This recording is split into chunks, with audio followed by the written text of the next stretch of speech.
Hey everybody, Pete A. Turner, executive producer and host of the Break It Down show. Working on getting Paul Stewart in the studio. Looks like he's trying to log in now, so hopefully he'll be here in a moment. But it's always funny. You try to schedule things, and as much as you try to schedule things, COVID just will not comply with schedules. I guess the main thing here is to tell you that the Break It Down show is always putting out 5 shows a week, at least in podcast form. And also, there are the individual live episodes. So you can log in on our YouTube pages, either John's or mine.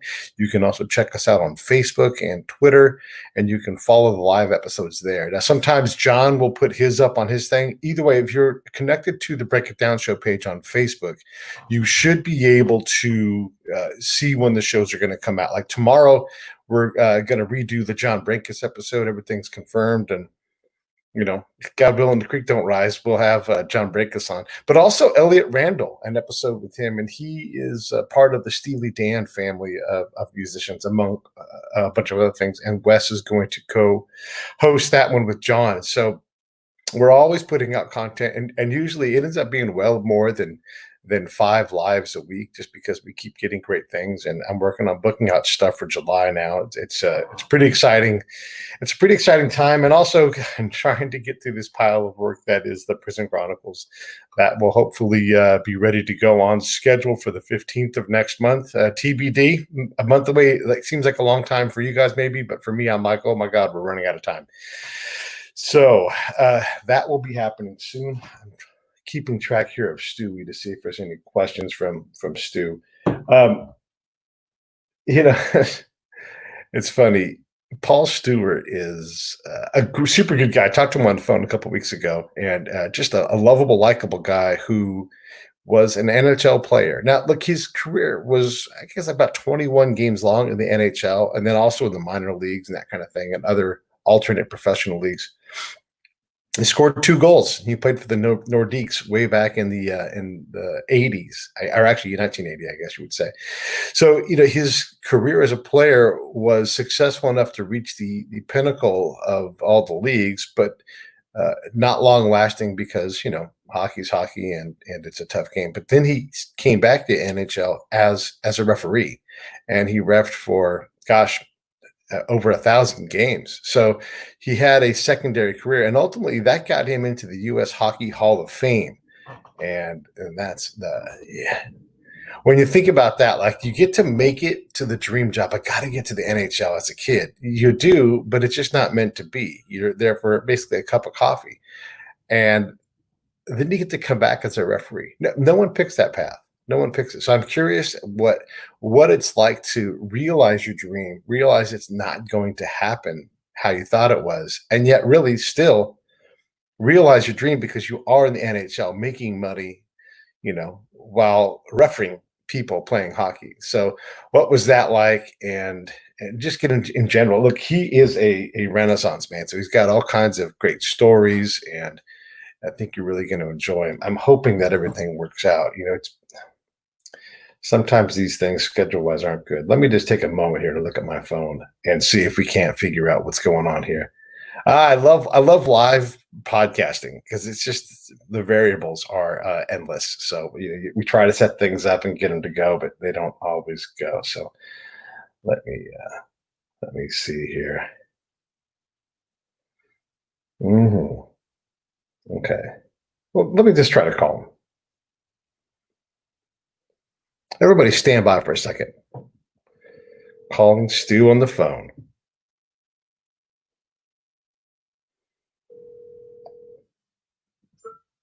Hey, are you figuring it out? Are you in? I don't see you.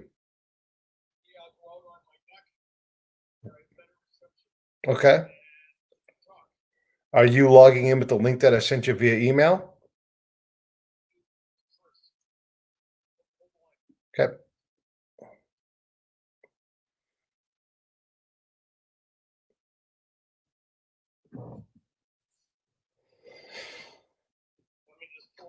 Okay. Well, once you log in, that's where we're going. I'm already live right now, so just jump in and I'll get you in the studio once you're there. Your address you sent me, your email address. Oh, Pete at breakitdownshow.com. That's my email address.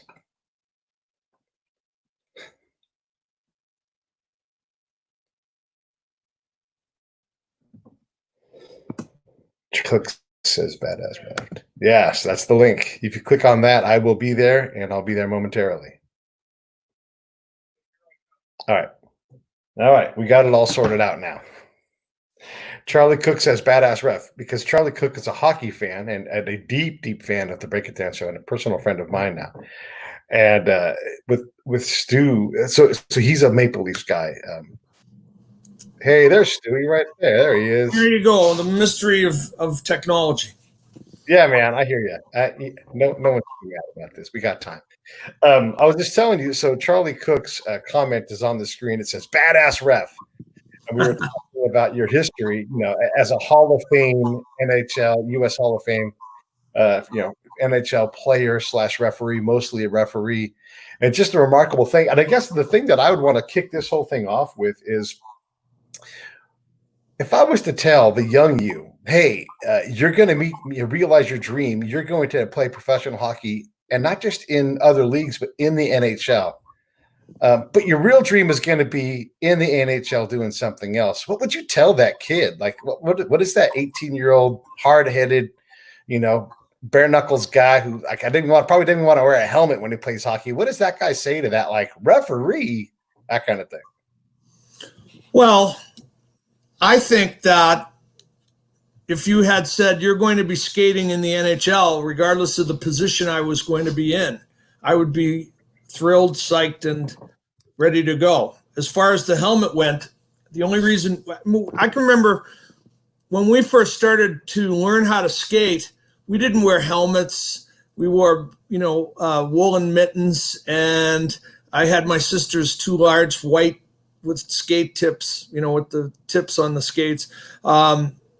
And they were too big and ugly. And so all of those things just were part of the whole process for me to formulate these dreams. But really it was my father and talking to my grandfather and realizing what they had accomplished in the sport that made it seem to me that it was a legacy that was being passed down. And I was entitled to it, but in order to get it, I couldn't just expect it. I had to work for it.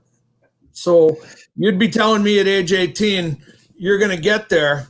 And I would say, yeah, but I've got a lot of work to do. Yeah. Okay. Fair enough. When you're that kid who's looking out, and you're going up, when did your game find its limit? Like, when did you go, this is, I can see that I'm going to go farther, but it's only so far. Because at some point that happens where you realize I can make it, or I've made it, talk about that part of it, the playing aspect of it. Well, the aspect after the first game I played in Binghamton, after I had left the University of Pennsylvania during the oil embargo in the winter, December of '75, and the school was shut down, the varsity hockey coach wasn't going to play me. And he told me point blank. So with that said, I found, according to Bob Kelly, the Hound, number 9 for the Flyers, the worst team in the worst league, and got a tryout. And I ended up buying a $14 bus ticket from Philadelphia to Binghamton, and I got off. And after I skated 2 practices, they put me in a game, and I got an assist, and I had a fight, and I showed a lot of zest, enthusiasm, and I guess courage. They decided that they were going to sign me, and they signed me for $250 a week. But in the meantime, after that first game, I was sitting with a fellow by the name of Bill Gratton, and he was one of the players on the team. His brother Kenny was on the team. There were a number of other guys that had played in the American League, a few in the NHL and WHA, and the general consensus was that if I was going to make it, I wasn't going to make it as a goal scorer. So, with the flavor of the way that pro hockey was being played at the time, that year was the Flyers won the Stanley Cup, and all of those aspects of teams loading up with the Rangers Hartford having Fatiyu, and then New York acquiring him, and the Paul Holmgrens and the Carlson brothers, which is actually Jack, Jeff, and Steve, and then Dave Hansen and others. The Bruins had 4 or 5 guys that were pretty tough: Wensink, O'Reilly, Jonathan, Secord, and Cashman. That it came down to, this would be my ticket. And when I went back to Philadelphia at the end of the season in Binghamton, where I had played 46 games and I had set a record for penalty minutes, 273 in 46 games, and only 1 misconduct. I found out that when you get a misconduct, you actually have to pay the fine. And hockey players are so cheap. We wouldn't pay to see The Last Supper with the original cast. Right. So pretty well. I knew which way I had to go, and I knew the fellas that I was going to have to go up against. And it's ironic because my college coach, when I went back to university to finish up, get my degree after that 75-76 season with Binghamton from December to April, he gave me the heavy bag that hung in the rink that the Flyers used to practice on. And he said, "This is your ticket to the NHL." And he was right. And even though I didn't play much for him, I never had a bad thought about him. Everybody makes decisions. Yeah. And then I made a decision about his. Will you do me a favor too, because we got a little bit of a late start. Do you have headphones that you can put in? Yes, I do. As a matter of fact. Oh, I don't. As a matter of fact, I have. Yeah. I thought I did. I might. I'll have to look. Take a look. Okay. That speaker is giving us some feedback, and I'm trying to eliminate that. All right. All right, so I'll vamp while he's looking for his headphones, because that's what we do around here. So the Yarb, a good friend of mine, chimes in. Wait, hockey players pay their fines for fining? So yeah, I guess maybe they do, but come on, I mean, the coach is going to pay your fine, the owner's going to, when you do it right. And then Angel Ordaz, who I had lunch with yesterday, got so much ice on my wrist, you and your girl can play hockey. Juicy J, nice lyric. Yes, indeed. I think I have what we need. All right. We're rigging it. We're making it happen. Paul Stewcat Stewart, a.k.a. Stewy, a.k.a. the boss. As I sit in my office. So do this for me too, because we never officially got started, but we are started. So say this so I can put this into the podcast form. Say, hey, this is Paul Stewcat Stewart, or however you want to introduce yourself, and you're watching the Break It Down show. So, hey, this is Paul Stewart, and you're watching the Break It Down show. Say that. Hi, this is Paul Stewart, number 22, referee, NHL player, Quebec Nordiques. You're watching the Break It Down show. And guess what? A Hall of Famer too, man. I love it. And guess what? Not only was I a player and a ref, but somehow or another I snuck into the U.S. Hockey Hall of Fame. I didn't even buy a ticket. Yeah. Okay. Well, I want to get in the Hall of Fame thing in a minute, but let's get back to this conversation about not making your varsity team as like look, you're on the team, but you're not going to play. So you're like, hey, I'm going to go pro. What does that say about your college program? I mean, is it that good? Is it your style wouldn't fit in? How can those two things be real, where you're not going to get ice time, but you can go play in the pros, which is maybe not a higher level, but it is professional. So help me understand that. Oh, it definitely is a higher level. Okay. And the fact of the matter is that the type of game that I had coming from where I went to secondary school, I went to a small prep school outside of Boston, Groton School, and we had an outdoor rink. We played at 15, maybe 20 games a year, depending on the weather.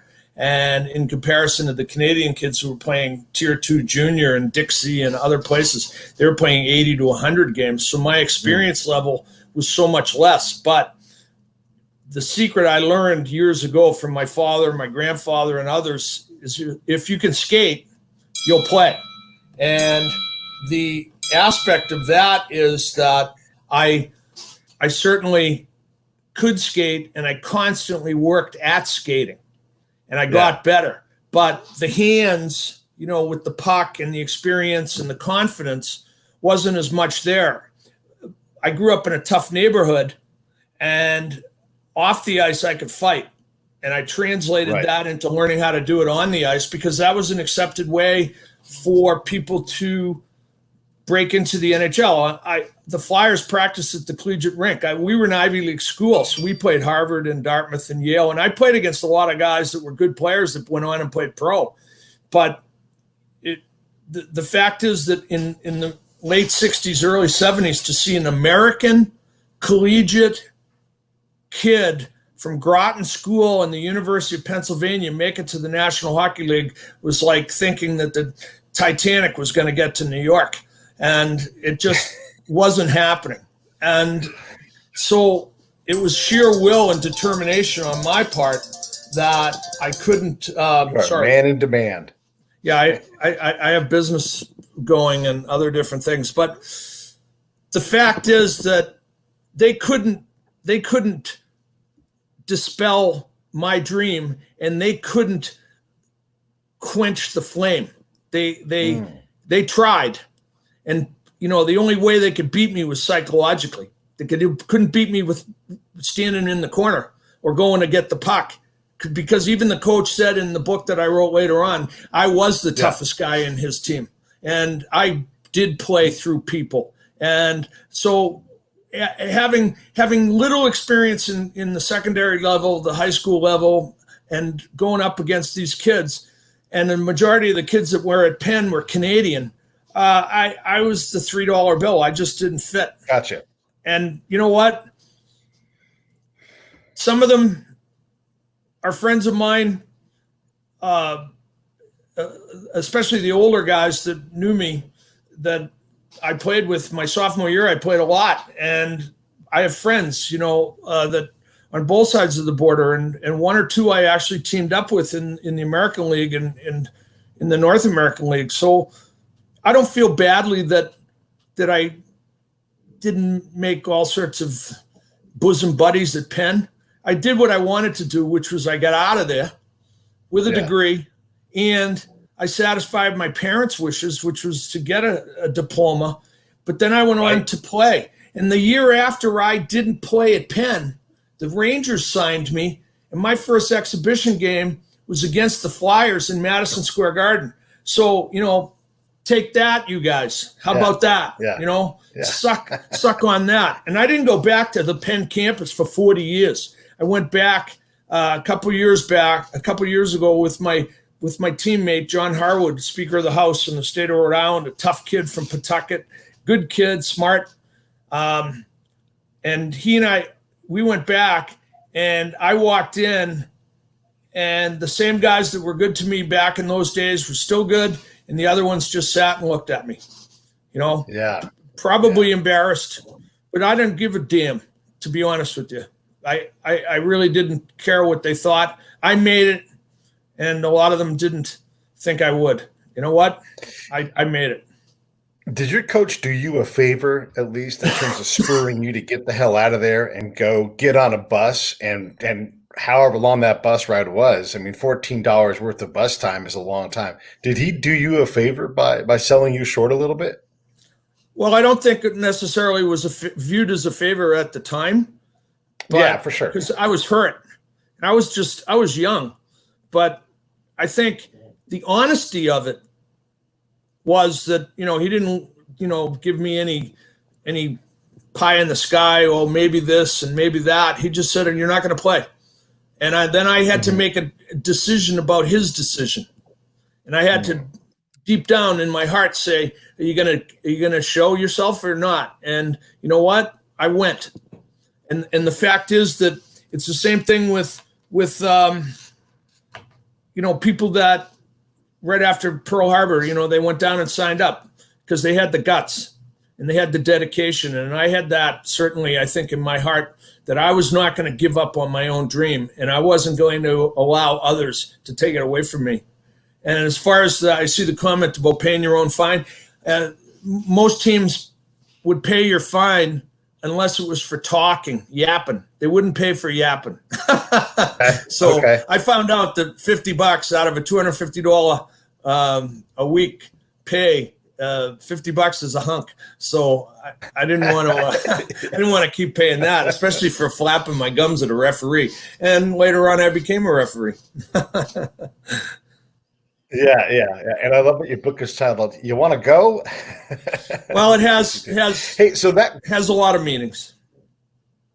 Yeah. And for those who are looking online, that Amazon link gets you to Stu's book, and it'll let you buy it. Also, and that gives us a couple of bucks if you buy it as well too. We all share the profits if you buy through that link. So I want to go back to that grit, though. I mean, look, it's one thing to say, "I'll be damned if I'm going to be damned by this," but you get that from somewhere, and then there's likely some kind of conversation you have with someone.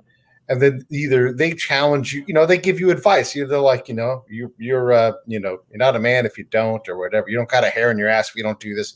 But someone in your head is counseling you in some way. So talk about where that grit developed from, and talk about that conversation you had with whoever it was that makes this thing a reality. Because people typically don't just tear off in the middle of the night to the Greyhound station and buy a $14 bus ticket and go for it. There's some thought in that.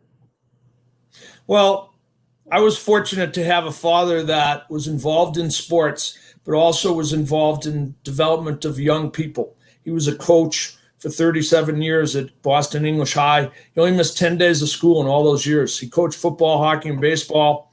He ended up being the Mr. Chips of that school. He ended up his last year as the headmaster, principal of the school. And primarily when things were rocky, I would call him at all hours of the night, and he would say to me, "You can skate as well as that guy. You're as big as that guy. You're as tough as that guy."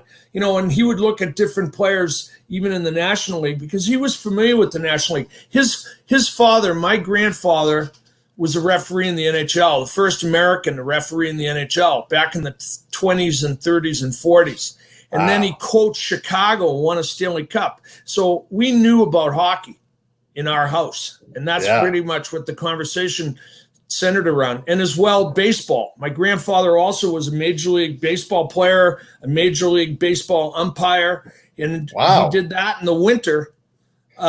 He did that hockey in the winter. In the summer, he did baseball. He did 22 years in the National League. He did 4 World Series, 4 All-Star games. He did that. He was the crew chief at the Bobby Thompson shot heard around the world. What? Wow, that's crazy. He started at the plate on game 1. Game 2 went to first, and game 3 he was at second base. And you can see him when Thompson hits, he's twirling his arm, meaning the ball's out. Yeah. He umpired Johnny Vandermeer's back-to-back no-hitters. That's saying something. He was the first guy to throw Jackie Robinson out of a game. Wait, hold on a second. Seriously. That means he also umpired the first night game, or the first game broadcast. My grandfather umpired the first night game. That was in. I knew that. I didn't even know that. That's great. Yeah. So, and he also, when they changed the color of the baseball and they went from white to yellow, he took the first ball after the first pitch and put it in his pocket. And they think they have it at Cooperstown. And my grandfather had it. It's still in our family. And I got the last puck from the last game played at Boston Garden. Wow, look at you. That's incredible. Wait, so what did Jackie Robinson do to get kicked out of the game? He mouthed off pretty much along the way up until, Branch Rickey gave him the green light. He pretty well kept his mind and mouth on the game. But he turned around and said something to my grandfather. My grandfather wasn't a guy that take much lip. DeRocha kicked him once, and my grandfather offered him a chance to go back to the hotel and straighten it out. And my grandfather was a tough guy. He was not one to incite problems, but he didn't back down. And ultimately, they brought him into Ford Frick's office, and Jackie Robinson's there with Branch Rickey, and they're trying to get my grandfather fired for being a racist. And my grandfather said, "Well, you used to be an officer in the military." He said, I was the first guy to sign professional baseball, to leave baseball and go into the military in World War I. You were in World War II. On your word as an officer and a gentleman, what did you say to me? and he repeated it. My grandfather turned and said to Ford Frick, I don't care what color he is. Nobody talks to me like that. Yeah. And he swore at him. My grandfather wasn't a guy that was like that. He was tough, but he held his composure, and he umpired over 2,500 baseball games. He umpired, 714 games in the NHL. He did 5 Stanley Cup finals. He did the longest game ever played in the NHL. He did the only game ever forfeited in the NHL. So when we sit around the table or I call home from Penn and I'm not, achieving or getting to play, my father said to me, you come from better stock. You're a tough kid. You show them how tough you are. And I never quit. And I went and learned how to be a better fighter, and I learned how to skate. And the team they'd have their practice from 4 to 6, and I'd be driving the Zamboni and cleaning the rink and cleaning the toilets and I didn't even practice. And you know what I did? When the lights were off, I went out and skated. Mm-hmm. And that's how I got to the NHL. People can say whatever they want to say about me. He was a goon, or I'm a goon with an Ivy League degree. My classmate at Groton's a Rhodes Scholar. Yeah. My other classmate is the Dalai Lama's representative in New York. So I come from a pretty good stock and trade. My father had a degree from Notre Dame, from Boston University, and from UMass.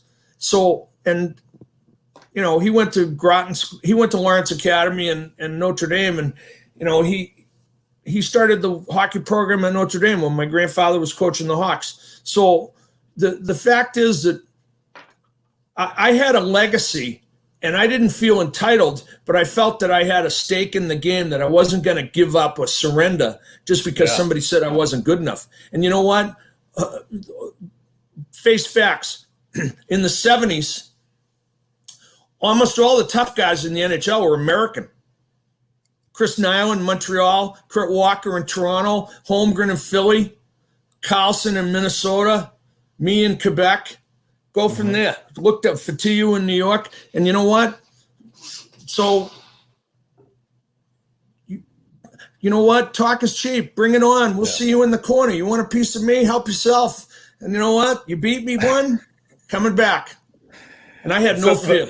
Let me go back to your grandpa for a minute, because I don't want to go past this, but to call out Leo the Lip, Leo DeRocher, he was known for going under the stands and getting into fights as a manager. Even he didn't care. So to make that call out, that's not just empty words, because your grandpa for sure knows that. I mean, if I know that about my grandfather was 5'6", 185 pounds, and Jackie Carrane and Eddie Carrane, who played on the 57 U.S. national team, and Jackie was the captain of the U.S. Olympic team in 60, said about my grandfather, he had legs on him like fire plugs. And he had arms on him like steel. My great-grandfather was a blacksmith, pounding metal. And I'm going to tell you right now, and I'm a big guy, and I used to train just so I could grab a guy and move him wherever I wanted to put him. In the summers, I used to work pushing 300-pound bars of ice into a crusher for the crushed and the cubed and all that stuff. And then, and taking the tongs and flipping I got strong and tough, and I used to box. I was 12, 13, and then later on, I sparred with Aaron Pryor, and I sparred with Marvin Hagler, and I sparred with anybody the Petronellis put in the ring, and Vinnie Marino was a middleweight, and I would fight those guys, and they were much better than me, but I had no fear of them, because they get hit me once or twice. I was going to hit them once too, and I learned the confidence I needed. Well, look, the willingness. I had the willingness, but I also the willingness to take. You got to learn that when you're a fighter. If you fight and you want to throw one, you're going to catch one, and you've got to be willing to take it. And the fact of the matter is, and people have said to me, "Oh, that's a despicable or a brutal way of that's not hockey." Well, it was hockey. It was the tradition of hockey. When Hull played Ottawa and they played on the river, the two towns, they didn't like each other. So they sent their 6 toughest guys out on the ice, and they beat the shit out of each other and worked. And people were entertained. And always remember what Don Cherry said. If we eliminate fighting, we don't need big arenas. Yeah, well, It's just that whole aspect of, but the game's changed, and a lot of it is the current commissioner of the league who, in his way has really built the game and done what he's done. But necessarily is it the way that the game was played traditionally? No, but it is what it is, and everybody seems to be liking what they see. There's a couple things I want to say about all of this too, because I struggle with the fighting thing in hockey. I'm not sure that we have to have it, but before I even get to that, let me just say this: like, there is no more terrifying opponent than someone who's willing to get hit in the face. Like, someone's like, "Yeah, I've been hit in the face before. Let's go." I mean, look, you've been hit in the face. Someone can punch you in the face right now, and you'd be like, "Yeah, you punched me in the face." Now we're going to go to the next phase of this fight. Like, you're not a one and done kind of guy. Those are terrible fighters because you're going to have to whoop that person bad to beat him, and there's no guarantee because that guy could take a whooping. Well, I fought O'Reilly. I fought O'Reilly, and I was glad that I did because he helped put me on the map. He gave me a reputation. Then I fought Jonathan, and if you see that fight on YouTube, you'll see it's punch for punch. And we hit each other pretty good. But you know what? He didn't beat me. And when I pull him in close, he says to me, "I cut you. I had a little 3-stitch cut right here, a little thing. Could have butterflied it." And I said, "Yeah, a million guys have cut me. You didn't beat me, though." Yeah. And I'm going to tell you another thing. I said, "We can go again." He says, "No, you have to fight. Everybody's going to take a run at you tonight." I was like, "Bring them on."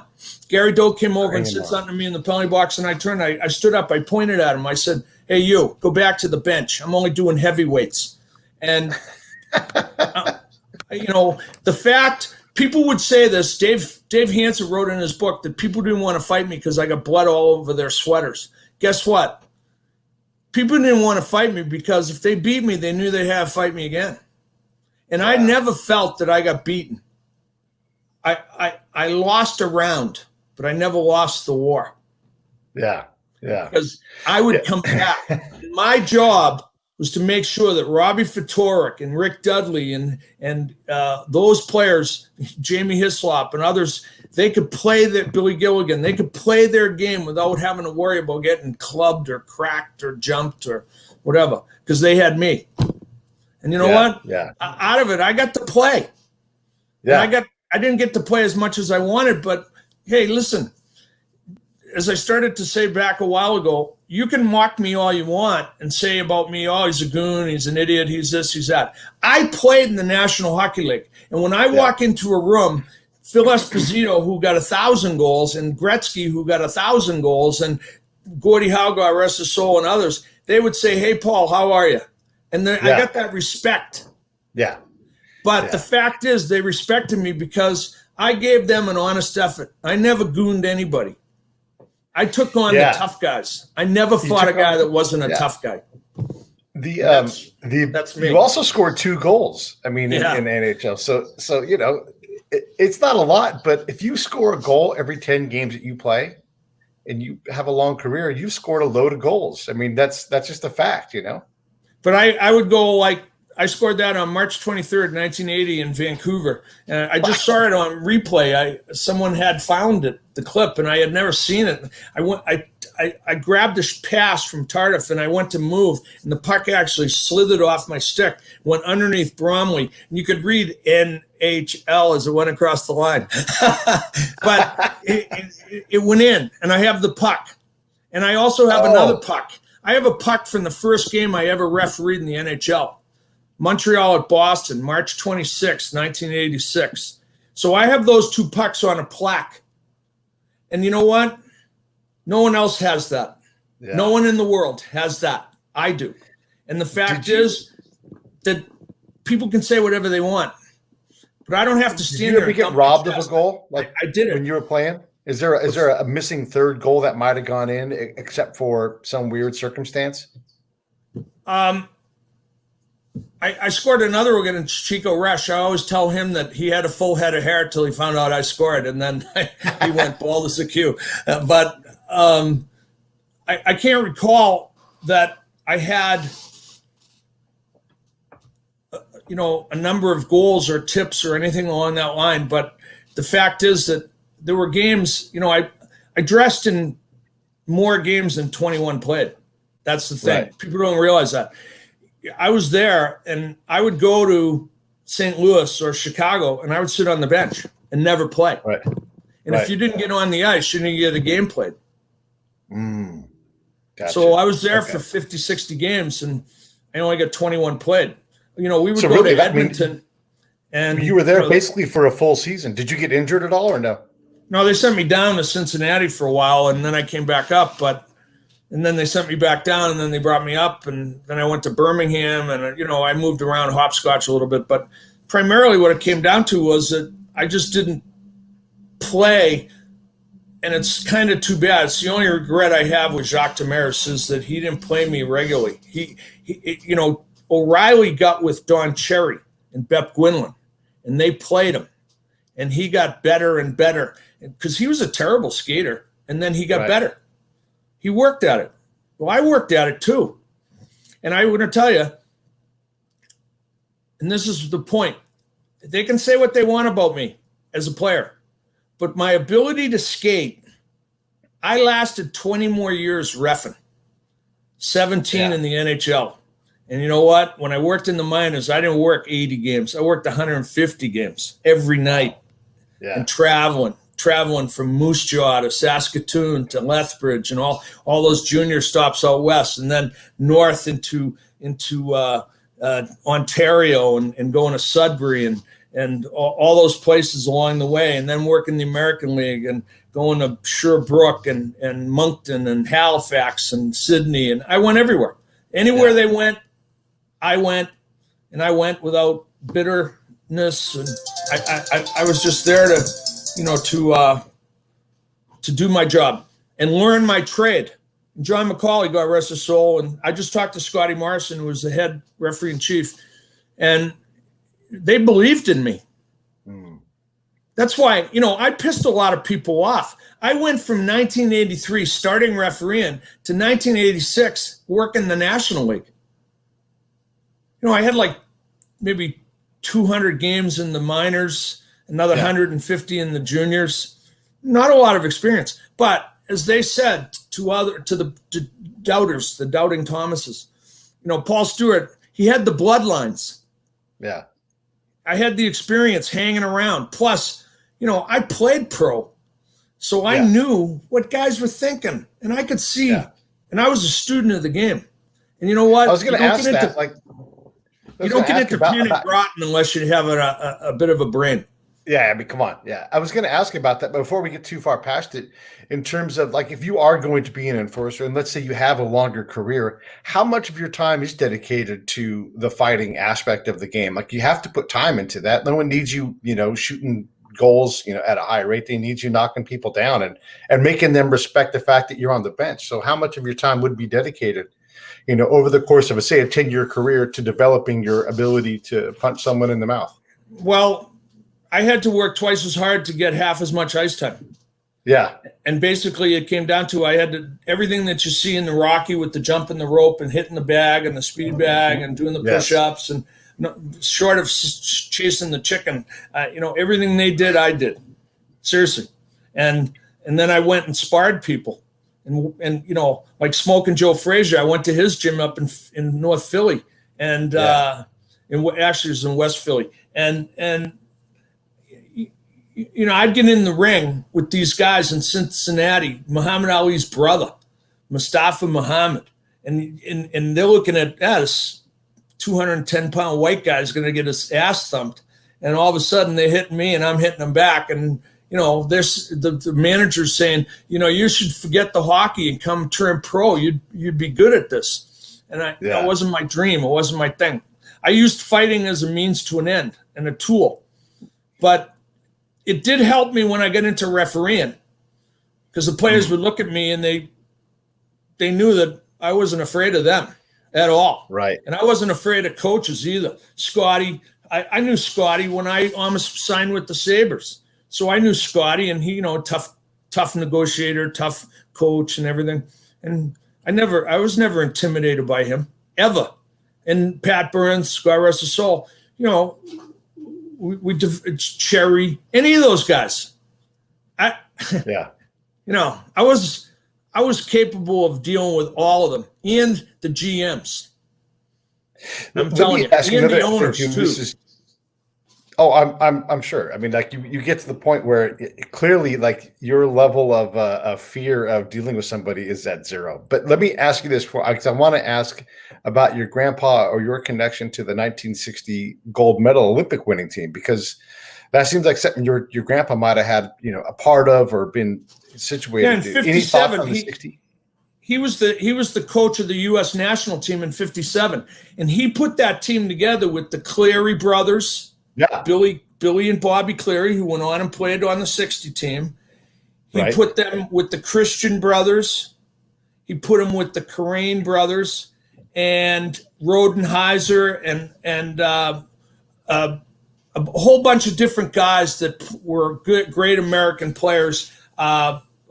Several from Minnesota. My grandfather knew all the players, and because he had been, in the NHL, putting a composite team together was nothing that he had any fear of challenge. And he put that team together. And the only reason they didn't go on and participate in the World Championships that year was because the Russians invaded Hungary. And the U.S. put sanctions against all athletic competition. So nobody participated. This was the year after the '56 Cortina Olympics. So now in '57, so now you go to '60, and Jack Riley was the coach from West Point.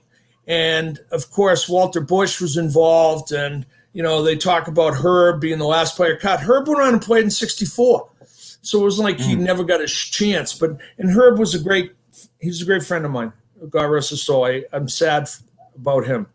But it's just crazy that those because between 60 and 80, there's just not much time. I mean, yeah, there's a hockey career in between. My grandfather had good players and good ideas about who could play. And he used to go to the American League games in Providence, and he used to go to the Bruins games, and he was a celebrity guy.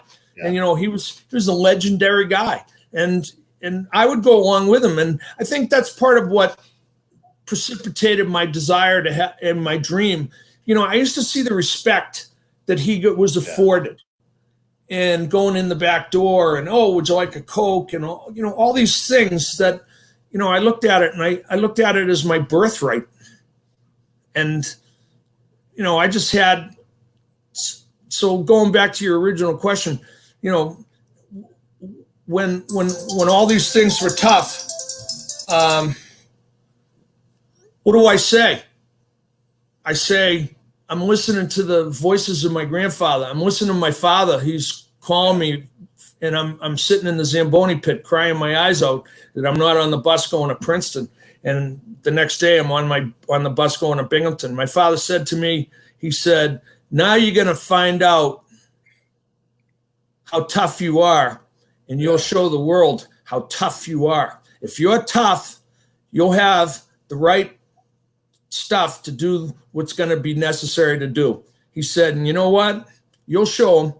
You can do it. Yeah. And he would give me confidence and help me find that confidence that I needed to get on that bus and to go.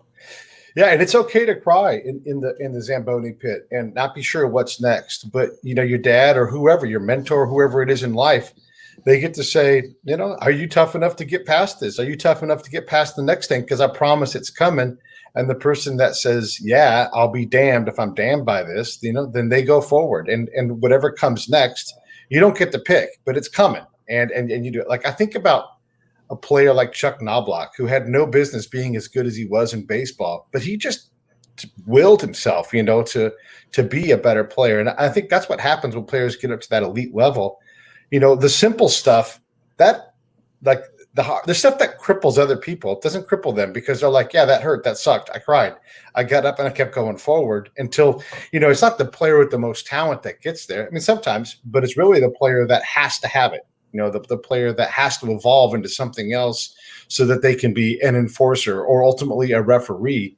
You just were undeniable in your approach to the game. And the game of hockey and the people in it haven't always been friendly and kind to me. But on the flip side of it, I didn't expect it to be lace and silk the whole way through, because in order to be where I was going, in order to be at where I was going, I had to elbow my way past a lot of people and probably cause some friction. And even with management in the NHL, a lot of people don't like me. That's fine. I tell people this, and I learned it a long time ago. You know, your mother used to say, if you have this many friends, you've got it. My father used to say, you need this many. And I'd say, why is that? He said, that way you don't have to rent them when you get carried out of the church. You need 6. You need 6. So long story short, I've faced death. I've faced challenges. I've faced everything. And I'm still facing stuff. You know, I'm trying to raise 2 boys. You know, I have a wife that, you know, I was 3 years in Russia living, running the KHL. And, you know, all of these things aren't easy. Yeah. You know, but I get up every day, I go to work, and I'm not afraid of that. And I'm not afraid of, you know, getting closer to the end than the beginning. Yeah. Because along the way, I got saved for a lot of reasons, and I prospered for a lot of reasons. And ultimately, the one statement that I really like about people is something that was said at my father's funeral. We were happier when he arrived than when he left. Yeah. And I hope that they can say that about me, that I made some type of contribution. And along the way, I made a few enemies. C'est la guerre. That's too bad. You want to talk to me about it? Let's go right over to that corner. Wait, how long has it been since you punched somebody in the face? How long has it been? Man. Quite a while since I played. Okay. Oh, so decades. Okay. Yeah. You know, I can use my brain. Yeah. I use my experience. And I used to say to people that wanted to fight me, you really want to fight me? Because if I fight you, I'm going to lose my job. So if I'm going to lose my job, I'm not just going to fight you. I'm going to kill you. Yeah. There won't be anybody breaking it up. Right. It's going to the death. This is not going to go well. Yeah. No, and I mean there are guys in hockey that are like presidents of hockey teams. So when they played, you know, they challenged me, and I said more than once to 1 or 2 of them, I'll meet you right behind the dumpster over in the 99 in Charlestown, and we'll just shut the fence and we'll see who gets going and who leaves first, and that's that. And you know what? You know, people don't like it that I don't show any fear. You know, I back down. I just don't back down from people, you know. Yeah. But I'm not here to fight anymore. I don't need that tool. No, of course. But I need the same toughness, because you got to get up every day and go to work. And I'm not a young guy, but that's only in my body. Mm-hmm. My mind is still young. Yeah. You know, I mean, that's when you think about the guy you used to be physically, you know, he's still in your head. He's still there. Then you look in the mirror, you're like, oh, that's right. You know, like my shoulder doesn't work so good anymore, and I'm a little bit too fat and all those things. Yeah, for sure. I wanted to ask you this. This is nothing to do with hockey, but just your attitude. You know, with all of the struggle and strife and talking about racial, you know, problems and everything, I'm a firm believer that nearly anybody in this country, even if you're missing body parts or, you know, you have organs that don't work right, nearly anybody can outwork their problems and achieve a good, if not a fantastic measure of success. Do you agree with that philosophy? Like where you can literally just beat your problems into submission by just outworking them? Well, I won't talk about myself in answering this question. I'll take a person who, in my mind, is a hero of mine and a person that I've spent an awful lot of time with. And he probably had as many obstacles in his way as any person has ever had to face in a lifetime. And yet, the way he's done it and the way he is still impacting people makes me a hero, makes him a hero of mine. And it's Willie O'Ree. Okay. I mean, he was black. He was from New Brunswick. His father was a barber. He didn't come from the best of means or circumstances. He lost an eye and played his whole career with one eye. A one-eyed black guy playing in the National Hockey League. I mean, that's unbelievable. But he hung on and he played well into his 40s. And then he, became a regular guy, so to speak. But his ties to hockey were such that now his impact with the Diversity Task Force and the Willie O'Ree program and all those things, he makes me feel inspired. And he also helps me find the answers for all of the things that have gone on. We all face discrimination. We all have. I have. They didn't like me in Russia. They didn't like me in Canada. And they didn't like me in college. Why? Because I wasn't one of them. Right. Whether it was my skin color, it had no bearing. But, I wasn't a Canadian. I wasn't a junior player. I didn't have one of those jackets with all the colors on it and all that stuff. And when I was in Russia, I was an American. They didn't like me. But guess what? Right. The guys that were in charge liked me. Putin, Medvedev, Tretiak, Fetisov, Larionov, the Yakashev, Tikhonov, all of them. I knew them all. And here's a guy that scored 2 goals in the NHL, and I'm running the KHL as the chairman of officiating and discipline. And you know what? It's about respect. And these people on the street, I don't have the answer, but I know one thing. A lot of things don't go right, but they have 2 ends of the shovel. You got the business end, and you got the end you can lean on. Which one are you going to make work? You got to get going and work. And work is the great, great emancipator. Work can set you free. And the fact is that I can name 100 people of diversity that have done well. Why? Because they were willing to work. And they took the talent that they had. Like Shaquille O'Neal's no rocket scientist, but he's a personable guy, and people like him. And he's turned it into a post-basketball career. And Magic Johnson the same. And you look at different people along the way, and you say to yourself, man, that guy really did something fantastic. Andre the Giant, and he was, I'm sure growing up he got made fun of and mocked and all of that. But you know what? Turned it into a pretty good career. And people that are the jealous ones, the greatest evil in the world we face today is jealousy. Everybody's jealous of everybody else. Everybody got a participation trophy. But nobody had to excel to be the winner. And that's why we're now in the 2020s and we're facing what we're facing. Because the kids today, they just don't know what it's like to have to elbow past people and fight for what you need and fight for what you got and study. They're entitled.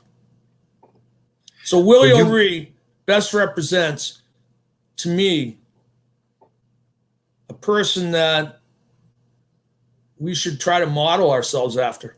Really. Yeah. He's a selfless guy. Tenacity, grit, all those things, those are all born within.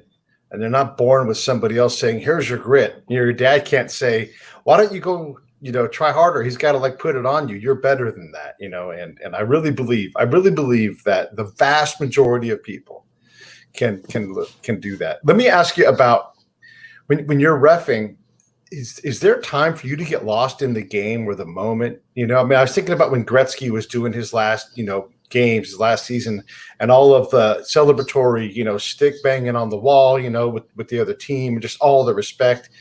Is there space? Is there time for the ref to get lost in those moments? Or, obviously you can, kind of give time and let things happen. But, when somebody is doing something incredible or, that last, skate for Brett Hull or whatever it's going to be, is there time for you to enjoy those things? Or are you all about business when you're on the ice as a referee?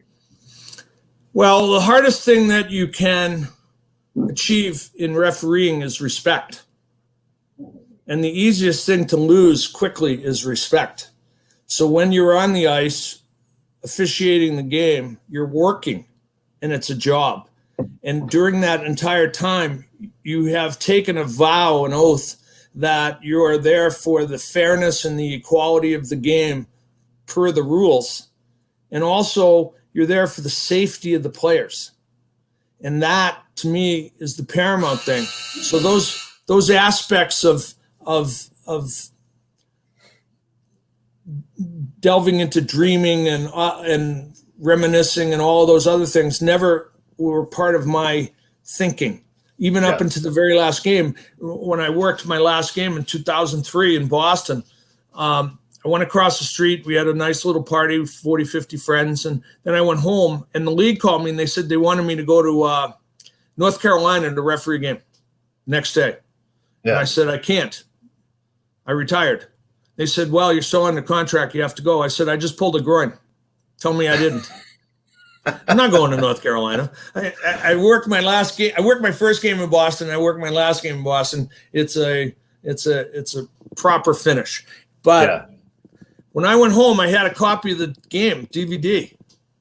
And about 2 a.m, I plopped it into the computer, and I sat and watched it. And I literally was sitting there and saying to myself, I wish I had moved over here a little bit. Or, there's always that self-analysis and that self-critique that a really good official will go through, even up to the very last minute. But being on the ice, I was on the ice for Guy Lafleur's last game in Quebec, and I had an opportunity to see all these great, great players, first games, last games, middle games, momentous games, played against some, played with others, and then observed a bunch. And it told me what I already knew. I'm a fan of the game. Yeah.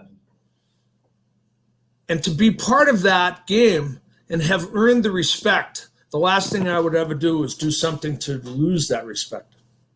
So, no, I never daydreamed. I used to kick my own ass every once in a while when I didn't get big games, but then I found out that some of my bosses didn't like me. After John McCauley died and Scotty Morrison moved into the Hockey Hall of Fame, the people in charge, they made it their business to try to psychologically beat me. Yeah. Why? Because Boston's south of the St. Lawrence. Yeah. And if they thought they were going to beat me, they got the wrong recipe. I outlasted them all. What was the most exciting moment? I mean, even still, like, you're being a professional, all that, but like at some point you're a fan of the game. I mean, you're not going to throw your arms and go, yes, that was awesome. But what was the most exciting moment where you're like, I can't believe I'm here? People have asked me that. Before I had even refereed a full game in the NHL, I was assigned to the Canada Cup in 1987. And I had worked a couple exhibition and preliminary rounds. And then I went home, and the semifinals were on, and then the finals. And I went to training camp the night between game 1 and 2 of the finals between the Soviets and Canada. And I went to training camp in Toronto at the Holiday Inn. I was sitting there, and John McCauley motioned for me to meet him outside and asked me what I was doing the next day. I said, well, we have our physicals, and, we have the issue and equipment and all of that, and we take a skate, and then probably go to the keg tomorrow night and have. I used to love to go to the keg, and I would have surf and turf. They had the king crab and the nice filet mignon, and then I said a couple beers, and I'll watch the game. He said, yeah. He said, that's a good plan. He said, but you're going to watch the game, but not from the keg. You're working. So I refereed the game 2, which was double overtime, 6-5, Canada, and they just recently played the whole 87 series, and and Wayne Gretzky actually sent me an email of the winning goal, and I'm in perfect position, and he sent me a nice note, and it actually brought a tear to my eye that I got remembered for that respect, and that I refereed that game. John McCauley and Rene Fizel, the president of the IIHF, International Ice Hockey Federation, came in the dressing room, and McCauley tapped my skate, and I looked up, and he said, superb. That game put me on the map. Yeah. And, Lemieux, he had a hat trick. Gretzky had 5 assists. I'm on the ice. The power plays, Bork. Cut it out. You're looking at some of the best hockey players, and then the Russians had the KLM line, and they had Fetisov. Yeah. And they had, the whole world was watching. And Macaulay said to me, you showed us what you had, what we knew you had. You didn't wilt. Yeah. I had 100% confidence. I could skate with those guys. They knew me. I'd played with Messier. I'd played with Mike Gartner. I played against Bork. I played against a lot of different guys, Gretzky. Played against all the Russians. They knew me, and they knew I was a tough guy, and they knew I would be fair, and I was. Yeah. Well, that'll make your grandpa proud right there. That's a legacy that I'm sure he's proud to say, that's my grandkid right there, you know? Well, it's interesting about my grandfather. My father died in 1987 in December. It was the night that Gretzky scored 5 goals. He had a 6th. I disallowed it. He would have tied Red Berenson. I didn't know he was dead. After the game, they told me. I finished the game, did what I had to do, flew home. Not too long, my grandfather had died in 1964, and they're all buried in a row with my grandmother from Nova Scotia. My grandmother's Canadian, by the way. Yeah. A herring choker. So you're kind of good, but you're not good enough, though. Not enough Canadian in you. But I remember the first time I went to Canada to play hockey, and I had about 6 or 8 Molsons, and I thought I had a concussion, and the people in the billet said to me, "How many beers do you have?" I said 6, 7, and Canadian beer is twice as strong. And they said, "Here, take 2 aspirin and go back to bed." But it's funny. So my father's buried on the left, my grandfather buried on the right, my grandmother's in the middle. And when I got diagnosed with cancer, I went and bought the plot right next to my grandfather. And someone said to me, "Oh, that's great." I said, no, it's not great. I said, "It's terrible. I had to do it, but I did it more for ecological reasons." And they're looking at me like this. I said, "Yeah." I said, "If you don't like referees, you can piss on all 3 of us at one time and save a trip." And people have said to me, "How could you be like that? You know, you've got stage 4 cancer and you're going to die and everything." I said, "That's how I faced fear. I faced it with a bit of humor and a lot of confidence. I had great doctors. I was tough. You're going to get me. You have to try a little harder than stage 4." Yeah, right. Yeah. I too have a similar attitude, you know, from all my combat time, you know, like if COVID's going to get me, okay, but I've been hit by a tank. I've been blown up. I've had a rocket shot directly at me. You know, like at some point you're just like, when that comes, it comes. In the meantime, I'm going to keep. So you're the type of guy I would want to be in a foxhole with, because you know that if it was my turn to watch, I wouldn't fall asleep. And I know that vice versa. So where did you serve? Well, a lot, but Iraq and Afghanistan primarily, and I did a lot of time outside of the wire. So you know, everything has happened. But and it's not that I'm hard to kill. I apparently am, but you know, I'm not going to not live my life because something might happen. Because I've lived in the world where something was always about to happen, and you just continue to go out and, you know, again, outwork my problems and just persevere. And you know, that's how you develop things like grit and character. And you know, yeah, it's scary and terrifying, and it still screws me up. But you just, you know, you don't have a choice. You either push forward or you sit down and quit. And I'm not going to do that. Well, I was police officer for a while, and I was in a situation once where a guy, you know, leveled a shotgun at me. And I said to him, "What are you going to do with that? Are you going to shoot me?" I said, "You do, these 6 guys behind me, you're going to blow you away." Yeah. And my sergeant said to me later, "You know, you really shouldn't have done what you did, but, you know, you got away with it." I turned and I said, "You know, there's some factors in life I understand, and I appreciate your comments and wisdom." I said, "But I just looked in that guy's eyes and I just didn't think he had it." So, you know, we all face challenges. Yeah. Everybody does. And it's ultimately the grace of how you handle the challenges, the courage, and you find it in yourself. And, you know, I'm impressed with you. Congratulations. And thanks for your service. I always wondered if I would have been tough enough. You would have been. I was supposed to go to Vietnam, like in 71, and they still had the draft. Yeah. And I was still in high school. My old man made me repeat. So I wasn't going anywhere. And I always wondered if I would have had the guts. Yeah, you would. Like, first off, you never know until you're sitting there and it happens. But I can tell you, and a lot of dudes that I meet, especially high performers, physically, you guys do. You have that wonder, and I'll absolve you from that. You would have been fine. You would have gone out and you would have done it. And look, when you're first in combat, it's like getting into the NFL. Like, holy shit, everybody's fast right here. There's everything's.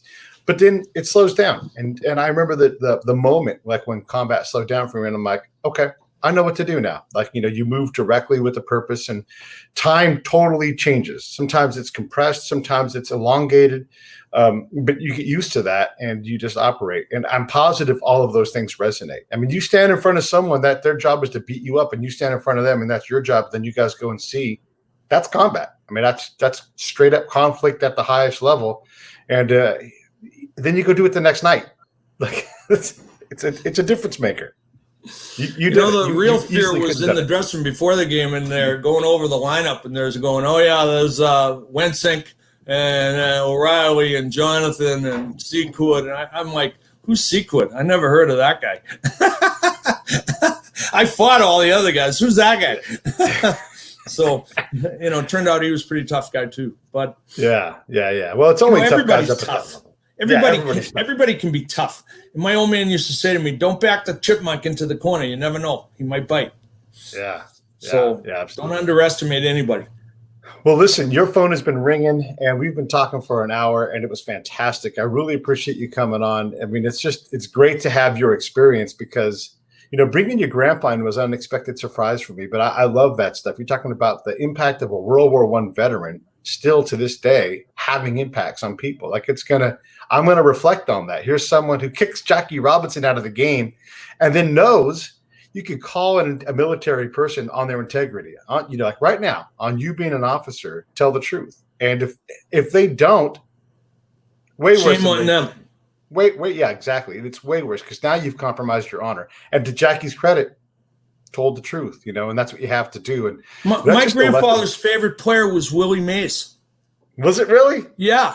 He and in the book, Eddie Carrain tells a story, and I had heard this before, that in that famous game where he made the over-the-shoulder catch and all that, my grandfather was umpiring, and, when Willie ran in, my grandfather looked at him and winked, and he gave him the thumbs up deal. And what's interesting is that, I think it transcends color. It's about people that have been in the battle, and they recognize the greatness of the warrior. I mean, Willie Mays, they kept trying to distract him at the plate, and your bat's, the label's facing the wrong way, and this and that, and the stories in the book and in my book, and then Willie hits a home run. He says, "I come up here to hit, not read." Yeah. And my grandfather liked him, and it's funny about different players. I met Bob Fella at a card show in Syracuse, and I explained to him who I was, and he said, "Oh, your grandfather, he was a great umpire." He said, I don't think he got the right call on my call. I said, if he was here, he would debate you to the end, because he felt he made the right call from what he saw. I said, but I'm not going to say yay or nay. I'm just going to say that he went to his grave saying he had the right call. But here I am, and Bob Fella, and talking about my grandfather from 1948 World Series. And that's why when people used to mock me, I'd say, I walk into a room and Eddie Shore walks up to me and shakes my hand, or Milt Schmidt walks up to me, or Mr. Yawkey and Mrs. Yawkey. And you look at they have Pesky Pole. I knew Johnny Pesky. I knew Ted Williams. I knew all these people. Yeah. And it's funny because you see these people, have had such an impact in life. And to me, they were just a part of my life. Yeah, it's crazy. So I've had a good life. Well, I got a few more to go. Yeah, let's keep you going and leaning on it, and let's do this again at some point. And man, just again, thank you so much for coming on the Break It Down show. Very good. Thank you for having me, and best wishes, good health to everybody, and stay in the battle. Stand by. I'm going to sign off.